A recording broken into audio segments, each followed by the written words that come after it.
Hey everybody, today I wanted to talk about mixing drums. I'm not going to get too much into the details of miking, but whenever you have just individual tracks of, your kick, your snare, your toms, your cymbals, and all that, what do you do with them once you have those? And I'm just going to walk you through my process of mixing drums. Right off the bat, I'd like to say that these are just general rules. The mix of any instrument should be to fit the song, not to do things for the sake of doing them. These are things that I like to do just right off the bat. If I'm working with a completely clean song, I'll just kind of throw these few, tricks at them and start with a decent sounding drum mix. So take it or leave it.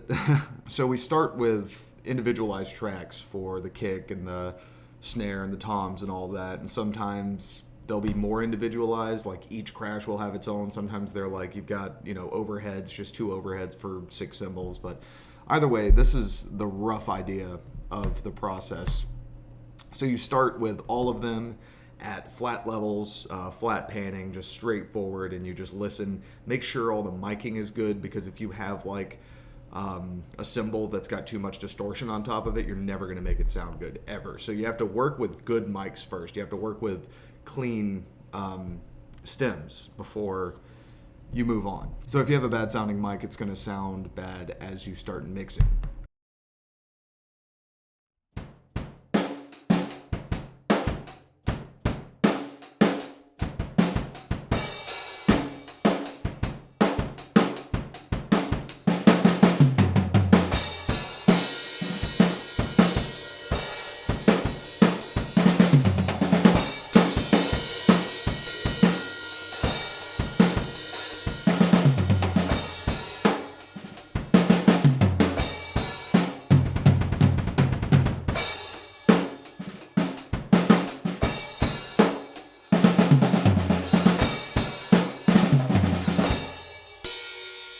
So what I do after I've got everything, lined up and named and organized, however I want to work with it, is I will start panning. So I like my hi-hat to the left and my floor tom and ride to the right. I like to pretty much just paint it exactly like the drum set looks. Putting that first tom just a little bit, maybe like 10 to the left. The floor tom more like 35 to the right. Panning is this is actually all just a matter of preference, but I usually go pretty hard with the hat on 35 or 40 and pretty hard with the ride and keep the cymbals kind of in the middle. Snare, I might go somewhere between like 3 to 5 left or right depending, but sometimes I'll just keep it center. Kick is always center for me, and that's pretty much it. So the first thing I do is pan. And here's an example of from the flat stems to the panning.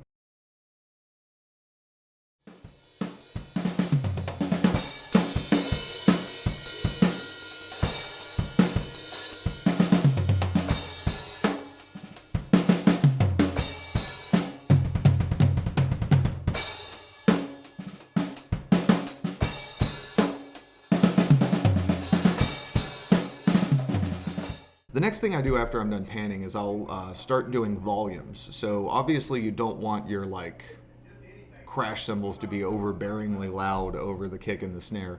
I always start with the kick and the snare because those are the two that I think really fill out the sound of the drums.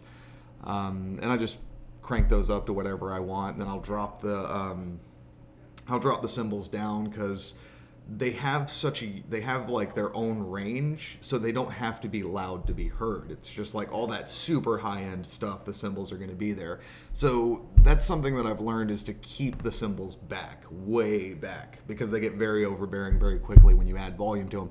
Work more towards getting them to be noticeable with the equalizing rather than with volume. So the toms I find are somewhere in the middle between the cymbals and the kick and the snare. And the hat, if you have an individual mic on it, you can kind of mess around with that and figure out what you want there. But definitely kick and snare being the body, cymbals way in the back, and then find that sweet spot for the toms.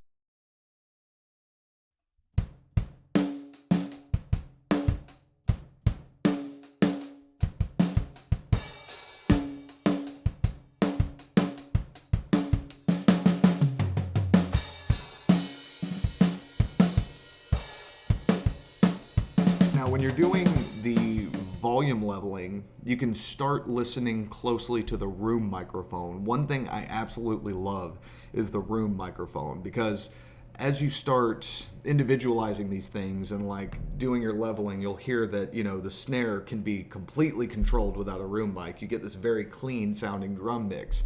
But in that, you lose a little bit of body. So mess with the volume on a room microphone, which you can see mine set up, I don't know, maybe like 10, 15, well, no, not even that. I'd say about 8 feet away from the drum set, just kind of pointed somewhere on chest level,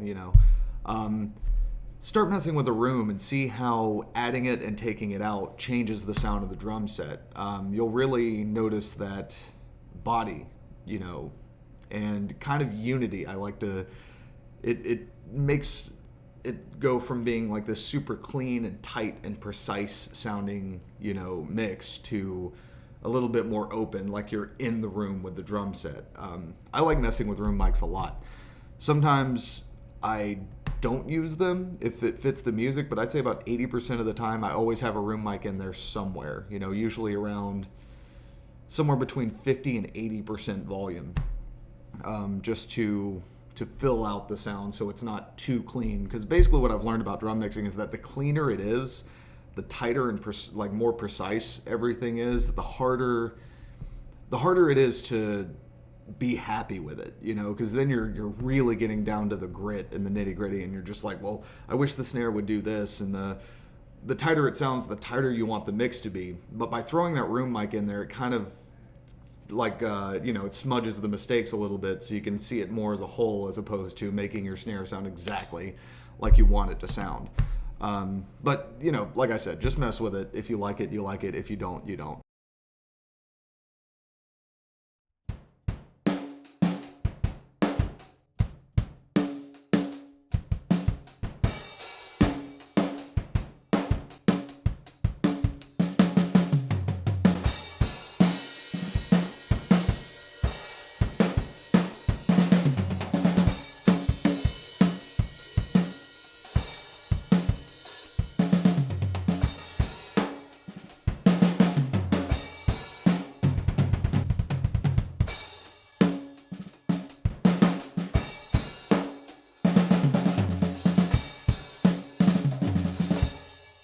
The next thing I do after I do volume leveling is I'll start compressing and gating. Now this is something that takes a lot of time to really understand. The panning isn't too hard, the volume levels aren't too hard, but when do you gate and how much do you compress is the question. I have always battled with this, and you'll find what you like and what you don't like. Like, I don't like a gated snare. Unless it's a very, very straightforward, always on the 3 with no ghost notes whatsoever. I never gate the snare.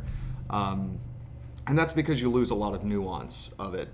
And I just don't like that. Now, what gating will do is give you a much cleaner stem to work with. So I always gate the toms, for example, because most of the time people aren't playing on the toms.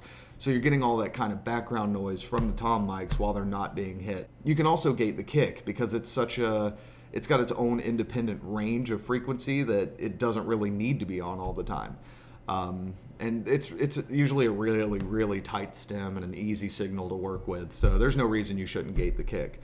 But again, the snare, you lose a lot of nuance when you gate it. Now, compression is an amazing tool. Compression is such a useful thing to use, but try your best not to overuse it. Don't go compressing everything, and don't go compressing it, put the threshold way the hell down and have like this huge big signal because it's loud and up front. Definitely compress the snare. I never compress cymbals. I don't really see any reason to. Again, mostly because their frequency spectrum.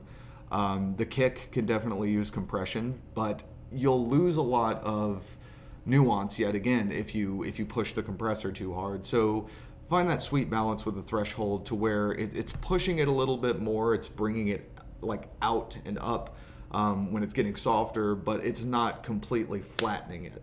I hear a lot of people use way too much compression, and I used to be like, no compression ever, but then I was like, you just got to use it right.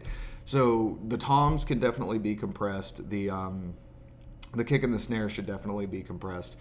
but I never compress cymbals really. But like I said, mess with whatever you're doing there. For gating, like I said, I gate the toms, I gate the kick. I don't gate the snare unless it's very straightforward, just one hit at a time. There's no ghost notes or rolls or anything, and I don't touch the cymbals.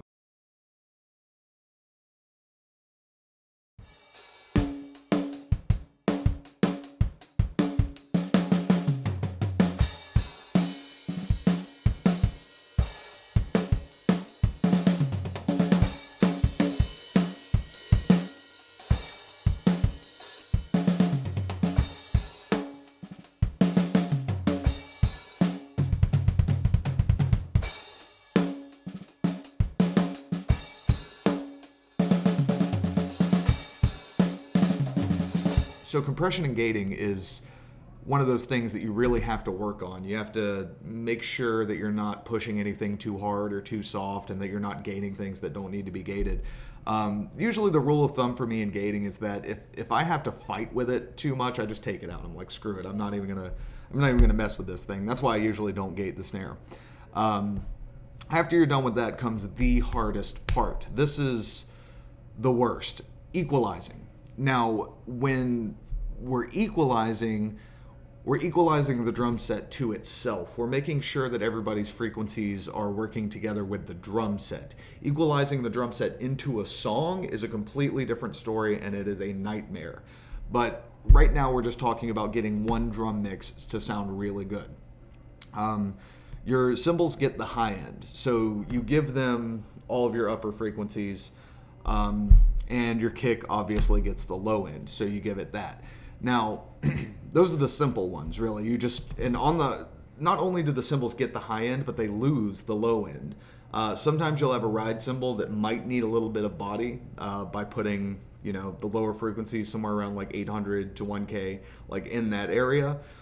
But most of the time, just cut like half of that low end out and then just throw the high end up, because that's where your cymbals are supposed to be. Now, with the kick drum, one thing I like to do is I'll cut the high end off the kick drum, but somewhere between like 1K and like 5K, I'll find a frequency and then put the Q up so it's really tight. And I'm trying to find the sound of the beater hitting the kick drum. Now, in this case, I mic to inside. So you try to find that kind of spank, the slap that you get from the beater hitting the head of the kick drum, and you accentuate it. So your kick drum isn't just all a low end rumble, it actually has a little bit of punch to it, a little bit of bite, just a little high end to kind of round out the sound of that low end getting really thumpy. Usually for your kick drum, you just want to get a big low end and then find that frequency wherever it is and try to get a little bit of punch to it. With your snare drum, that's one of those that just you figure out what you want to do. You'll really find your own voice when it comes to mixing the snare drum. I like to add a little bit of body to it, in kind of, I guess it'd be the 1K range. Like, just find that little area that really keeps the snare from sounding thin. And then I'll do something similar as I do with the kick, and then I'll find a frequency that really kind of adds a sharp pop to the snare drum, and then just tighten the Q up and move it around a little bit and find what you want. And let's see, for toms, you want to find each tom's frequency, just watch it on a spectrum, and then accentuate it. Cut out any unnecessary, like for a high tom, you can cut out the lows. And you can also cut out the highs, but with toms, don't get aggressive with cutting out the highs. They just that very end, like maybe like 18K and up, you can cut that out because that's where the cymbals shine. You don't want it, muffling anything around them. But don't cut it too much or it'll sound it just sounds awful, like there's nothing there. Like the stick's not even hitting it. So just accentuate the frequency of the tom. Do that for, however many toms you have, and then cut your low end and high end respectively. And cymbals, and I think that's really it.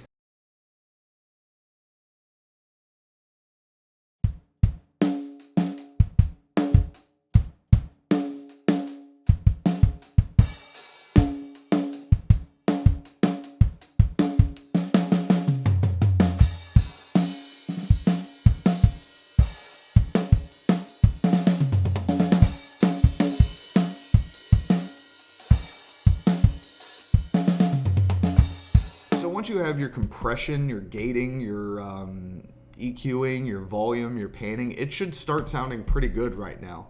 The next step is something that I'll do sometimes and sometimes not, but the next step is to add reverb to your mix. Just listen to other people's mixes and you'll hear where reverb is or where reverb isn't. In this mix, I decided to put it on the snare and the toms. Some people put it on the kick for just like kind of a breathy sound, I don't know. And definitely on the toms, just for like doo-doo, doo-doo. It's rad. It's awesome. Just Phil Collins kind of set the standard there. But mess around with reverb. Don't put too much on it unless you're doing it for effect. Always mix to what the music needs, not for the sake of doing it. You know, that's something that's probably really important to stress about this is just a guideline, but sometimes what I'm telling you would be completely out of the door for a certain mix. If the mix doesn't need it, then don't do it. Which is why I usually don't put reverb on my snare unless, like I said, for effect.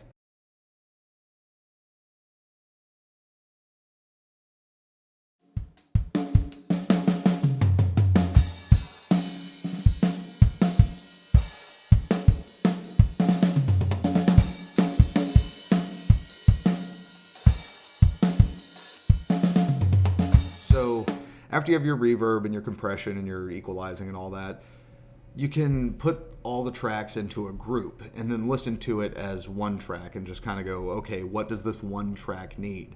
From there, you can put another compressor on top of the whole thing.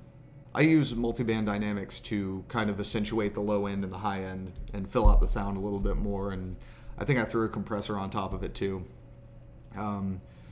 Which it wasn't really a necessary step, but it was just an example of how you can go from sounding a little bit like a good sounding mix to a full sounding mix. And that's what your group mixing will do. It's kind of fill out the kit sound.